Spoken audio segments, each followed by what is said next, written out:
Good morning, Chairman Lamb, Vice Chairman Boston Crawford, and the distinguished members of the Congressional Steel Caucus. My name is Tony Frabotta, and I'm the Vice President of Finance for Zekelman Industries.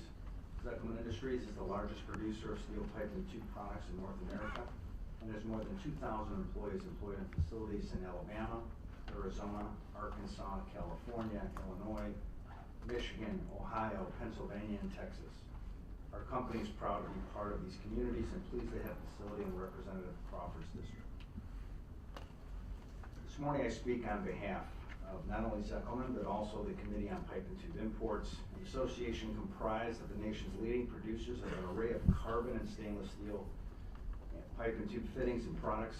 CPTI members companies are located across the country in 33 states and 98 congressional districts, and today employ over 37,000 employees. These companies manufacture a variety of carbon and stainless steel tube products which are used in our agricultural, automotive, construction, defense, energy, and transportation sector. Equally important to our industry's economic well-being is the health of the domestic steel industry, which we rely on. We source flat-rolled steel and long products to manufacture our welded and seamless pipe and tube products. Last year, I joined other leaders from the industry to thank the caucus for their unwavering support of the Steel Section 232 investigation and remedy announced on March 8th, 2018. I can say without any hesitation that the proactive steps taken by the administration to provide relief to our industry and its workers has resulted in an economic turnaround and recovery and progress for the industry and its workers.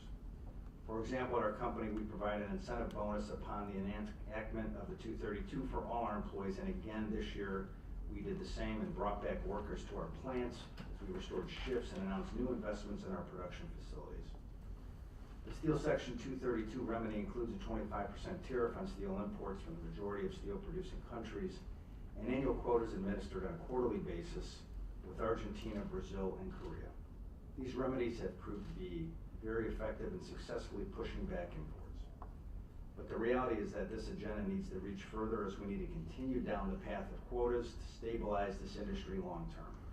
We also recognize that negotiations continue with Canada and Mexico to reach an agreement on an alternative remedy that would ensure tariff-free movement of steel across the U.S., Canada, and Mexico borders. We look forward to the successful conclusion of this negotiation. Caucus members will recall that pipe and tube imports in recent years were off the charts.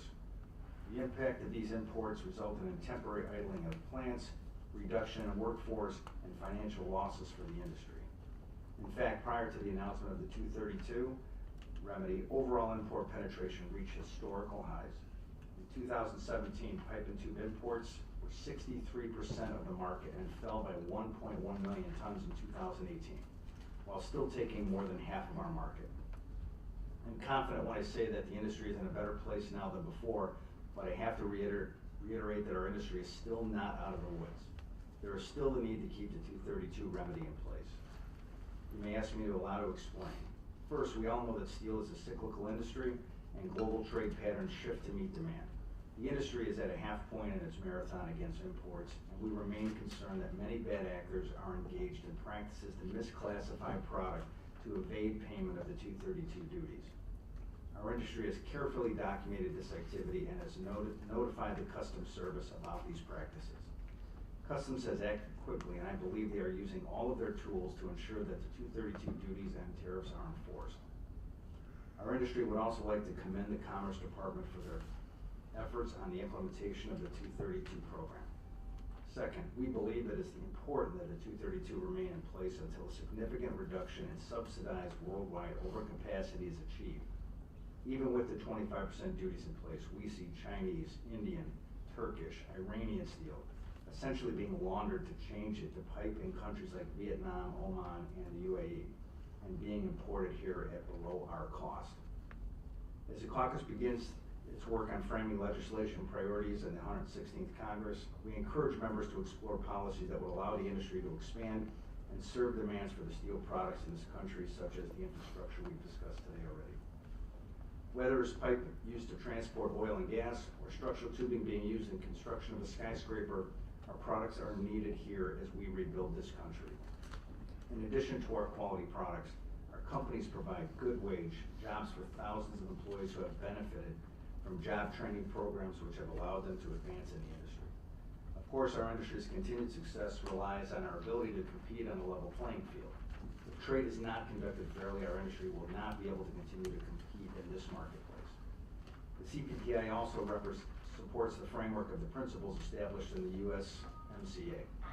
In particular, we believe that the framework includes important country of origin provisions, particularly for auto and auto parts, which will result in economic benefits for the domestic industry.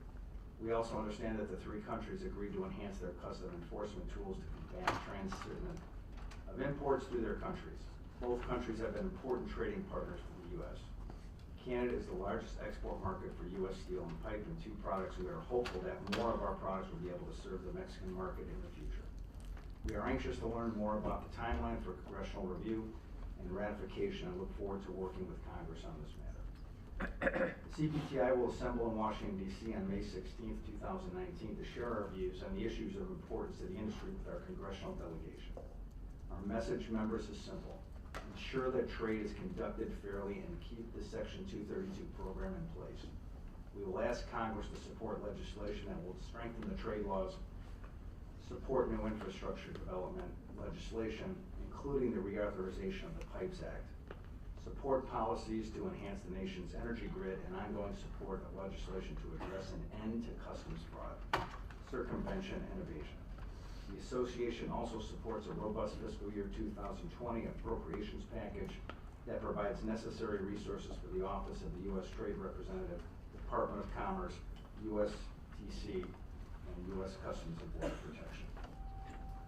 Steel Caucus has provided outstanding leadership in Congress for many years, and we thank you for your support, engagement, and leadership on issues that are critical to the country's steel industry, its workers, and its communities. We look forward to working with the caucus this year. Thank you.